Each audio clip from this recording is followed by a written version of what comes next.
Hello good drama followers. मैं drama start करने से पहले आप लोगों से रिक्वेस्ट करना चाहूँगी कि आप मेरे चैनल को सब्सक्राइब कर सकें ताकि मैं अपना इस मंथ 400 सब्सक्राइबर का टारगेट पूरा कर सकूं। Thank you. तो चलिए हम अपना एपिसोड स्टार्ट करते हैं। यहाँ हमें पिछले दिसंबर की बर्फीली रात दिखाई जाती है जब यूनसी और म्यून का अफेयर चल रहा था और वो दोनों एक होटल में चले गए थे। तब पहली बार यूनसी के हस्बैंड ने उन्हें देख लिया था और अफेयर का पता चलने पर उसे बहुत ज़्यादा गुस्सा आया। उसने उन दोनों का पीछा किया और होटल रूम के बाहर खड़े होकर उसने फैसला कर लिया था कि वह अब दोबारा कत्ल शुरू करेगा और सबसे पहला कत्ल उसने अपनी वाइफ यूनसी का किया। वो कातिलों का सिलसिला तब से शुरू हो चुका था और जब उस एम्प्लॉय की मौत हुई तो म्यून जेल में बैठा याद कर रहा था कि जिन्होंने डिसीज़ वाली लाल नोटबुक दिखाकर म्यून से पूछा था कि क्या ये तुमने मुझे दी है। तो म्यून खुद भी इस बात पर हैरान था क्योंकि उसने पुलिस स्टेशन में इस लाल नोटबुक की इन्वेस्टिगेशन के बारे में देख लिया था। वो खुद ही डर गया था लेकिन उस एम्प्लॉय ने उस पर ही गुस्सा निकाला कि वो समझ रही थी कि ये लाल नोटबुक म्यून ने ही उसे दी है। लेकिन उसी रात म्यून को भी उसी टेबल पर जेलिसी वाली लाल नोटबुक पड़ी मिली। मतलब जेलिसी के नाम पर म्यून का कत्ल होने वाला था, इसलिए उसने पहले फ़्लाइट लेकर भागने की कोशिश की। मगर जब पुलिस ने उसे पकड़ लिया तो उसने यूनसी के कत्ल का इल्ज़ाम अपने सर पर ले लिया ताकि वो जेल में रहकर मारे जाने से बच सके। मगर ये उसकी गलत फहमी थी क्योंकि कातिल उसके पीछे जेल तक आ गया और उसे वहाँ मार दिया। उसने इलेक्ट्रिशियन के भेष में आकर जेल में घुसा और म्यून को मार दिया। जब पुलिस ऑफिसर दवाई लेकर वापस आया तो उसने देखा कि म्यून की लाश वहां पड़ी हुई थी और आसपास खून ही खून बह रहा था। ऑफिसर भी डर गया और सभी लोगों को उसने जाकर बताया कि म्यून मर गया। जेल में रेड अलर्ट हो गया और कातिल जेल से निकल गया। फिर वह वापस अपने अड्डे पर पहुंचा और अपना मेकअप उतारने लगा। फिर उसका असली चेहरा सामने आया तो यूनसी का हस्बैंड था। म्यून की फ़ोटो पर क्रॉस लगाने के बाद अब वो आखिरी गवाह रियो के पास जाने वाला था। इस काम के लिए उसने अपने डॉग पोटैटो को पकड़ा और बोला कि क्या हम हॉस्पिटल चले। यह कहकर उसने बुरी तरह से डॉग को मारना शुरू कर दिया ताकि डॉग को चोट लगने के बहाने रियो के पास हॉस्पिटल जाने को मिल सके। इधर यून को उस औरत के घर के बेसमेंट की तरफ जा रहा था जिसकी लाइट जल रही थी। तब उसे याद आता है कि 28 साल पहले जब वह इन्वेस्टिगेशन करने यहाँ आया था तब उसने उस लापता औरत के हस्बैंड से पूछा कि आपकी बेसमेंट में कौन रहता है।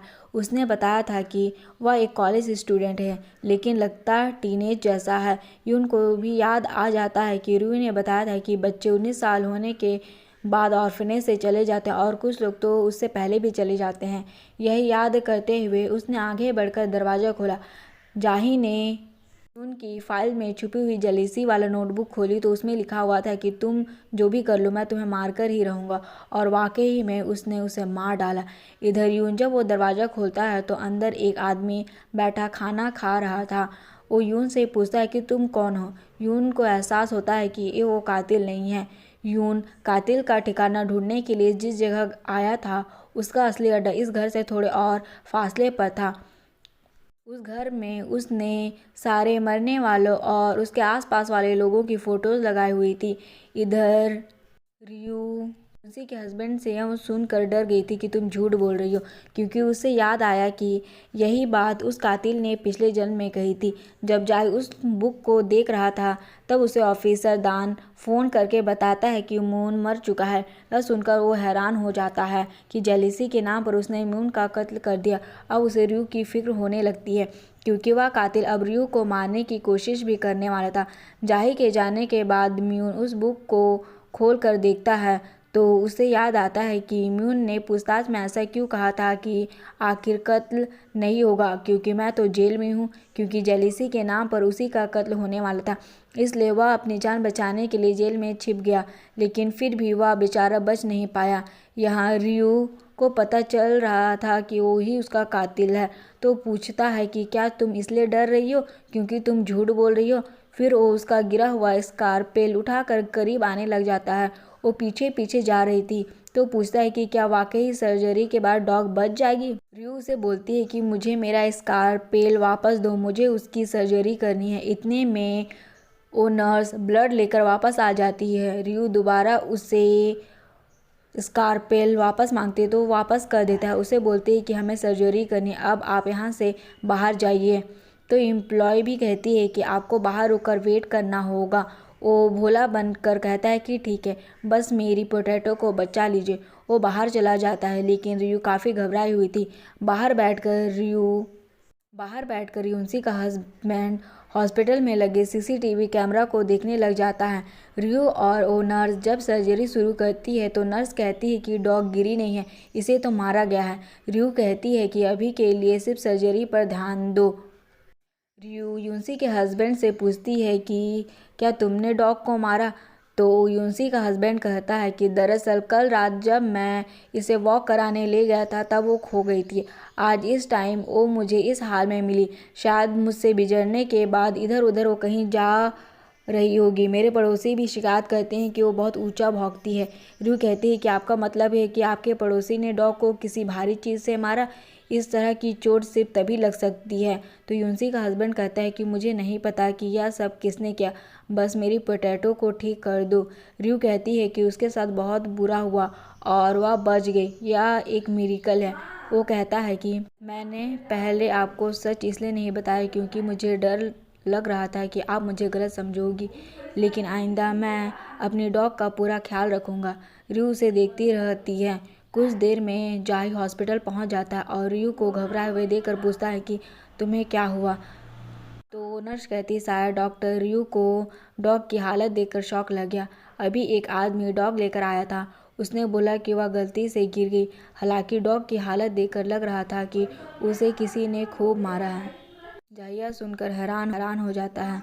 इतने में यून भी उधर पहुंच जाता है और जब एक दूसरे की तरफ देखते हैं तो यून को बताता है कि म्यून के सामान में जेलिसी वाली नोटबुक मिली। यून पूछता है कि क्या वो कातिल का साथी है, तो कहता है कि नहीं, कातिल ने म्यून को जेलिसी वाली बुक दी क्योंकि वो उसे मारने वाला था और उसने मार भी डाला। यून कहता है कि वो तो औरतों को बुक देकर मारता था, फिर म्यून को क्यों मारा जेलिसी के नाम पर, और वो बुक म्यून के लिए ही था और हमें रियो को बचाने के लिए उस कातिल को जल्द से जल्द पकड़ना होगा। इस पर यून भी परेशान हो जाता है। बाद में टीवी पर भी न्यूज़ चल रही होती है कि जिस आदमी को यूनसी और उस एम्प्लॉय के कत्ल के इल्ज़ाम में गिरफ्तार किया था उसकी जेल में ही मौत हो गई। देखने में लग रहा है कि सुसाइड की है। पुलिस का भी यही कहना है। इस बारे में पूरी तरह इन्वेस्टिगेशन की जाएगी ताकि उसकी मौत की असली वजह मालूम हो सके। पैरी और डोंग भी ये सारी न्यूज़ देख रहे होते हैं। अगली सुबह यून जाही को बता रहा होता है कि 28 साल पहले लापता होने वाली एक औरत के घर की बेसमेंट में एक नौजवान लड़का रहता था। वो बहुत यंग था, इसलिए पुलिस ने उस पर इतना शक नहीं किया। उस घर के एड्रेस को देखता है तो उसे याद आता है कि इसी मोहल्ले से उसे वो पार्सल भी आया था जिसमें जू की 1993 वाली फ़ोटोज़ थी। वो यह देखकर हैरान हो जाता है। बाद में चीफ दास उस लाल नोटबुक को देखकर परेशान होते हैं। जाही उन्हें ब्रीफ करता है कि कातिल ने आखिरी कत्ल एक आदमी का किया, मतलब उसने अपना प्लान बदल लिया, हमें उसे ढूंढने के लिए जाना ही होगा। चीफ दास कहते हैं कि जल्दी करो और उसे पकड़ो। वो सर हिलाता है और फिर ऑपरेशन शुरू हो जाता है। पुलिस की टीम एक मैप पर लिस्ट बनाकर हर उस घर की तलाशी लेना शुरू कर देते हैं जहां बेसमेंट थी। वो जिन जिन घरों में जाते हैं वहां रहने वाले उन्हें अपनी बेसमेंट दिखा देते। इधर यू की फ्रेंड अपने घर में बैठी याद कर रही थी कि जब वो गिरी तब डोंगू ने उसे गिरने से बचा लिया। वो कहती है कि मैंने काफ़ी ड्रिंक की होगी इसलिए कुछ अजीब नज़र आया होगा। तभी उसे डोंगू का ही फ़ोन आ जाता है। वो चौंक कर फ़ोन उठाती है और उसे बात करती है। फिर वो उसे लव रूम खाने पर बुला लेता है जहाँ मिस्टर पार्क उसे बताते हैं कि यह होटल मैं चलाता हूँ लेकिन यहाँ के मालिक मिस्टर डोंगी है। मेरे एम्प्लॉय को यह बात पता नहीं थी इसलिए उसने गलती हो गई हुई। आज का खाना हमारी तरफ से है। मिस्टर पार्क के जाने के बाद ड्रू की फ्रेंड कहती है कि सफाई देने की ज़रूरत नहीं है। डोंगू कहता है कि आज सफाई ना देते तो तुम्हें लगता है कि मैं तुमसे अभी तक जो भी कह रहा था वो झूठ था। मैंने कहा था कि अब से मैं सिर्फ तुम्हें ही देखूंगा। तुम मेरी हॉबी हो और मेरे लिए किसी हीरोइन से भी ज़्यादा खूबसूरत हो। मेरी बोली हर बात सच थी। वह खुश होकर पूछती है कि तुमने मुझसे प्यार क्यों किया, तुमने मुझ में ऐसा क्या देखा। बोलता है कि मैं 500 साल से हमेशा इंसानी औरतों ने मुझे प्यार करने के लायक नहीं समझा। मेरे इतने लंबे इंतज़ार के बाद तुम वो पहली लड़की मिली जिसने मेरी बात सुनी, मेरी आंखों में मुस्कुराते हुए देखा। तो वो लड़की हो जिसने मेरे साथ नॉर्मल जैसा सलूक किया। तो वो मुस्कुराती है और कहती है कि अब इस सवाल का जवाब भी दे दो कि क्या तुम सच में फेरी हो। वो कहता है कि तुमने मुझे पार्क में देखा था ना, मैंने ही तुम्हें गिरने से बचाया था। जब तुम बाथरूम में गई थी तब मैं यहीं था, लेकिन तुम मुझे देख नहीं पाई। मैंने तुम्हें बाहर जाकर बिल देते हुए देखा था और बहुत इम्प्रेस हुआ था। मैं तो अभी तुम्हारे साथ डेट पर जाना चाहता हूँ, शादी करना चाहता हूँ और हनीमून ट्रिप पर जाकर हमेशा के लिए तुम्हारे साथ रहना चाहता हूँ। लेकिन अब ऐसा नहीं हो सकता क्योंकि मुझे वापस अपनी दुनिया जाना है। यह सुनकर वो सोचती है कि मुझे यह आदमी समझ नहीं आ रहा। दूसरी तरफ यून को जाही अपने मैप की लिस्ट के सभी घरों की तलाशी लेते हैं। यून कहता है कि उसका अड्डा आसपास ही कहीं होगा, शायद वो किसी बेसमेंट में नहीं रहता। जाही हैरान नज़र आता है। जाही की नज़र तभी एक घर पर पड़ती है। वो हैरान होकर मैप देखते हुए कहता है कि यह घर तो मैप पर नहीं है। तो दोनों आगे जाकर डोर नॉक करते तो अंदर से एक बूढ़ा आदमी निकलता है। जाही उसे बताता है कि हम पुलिस हैं और आपसे पूछताछ करने आए हैं।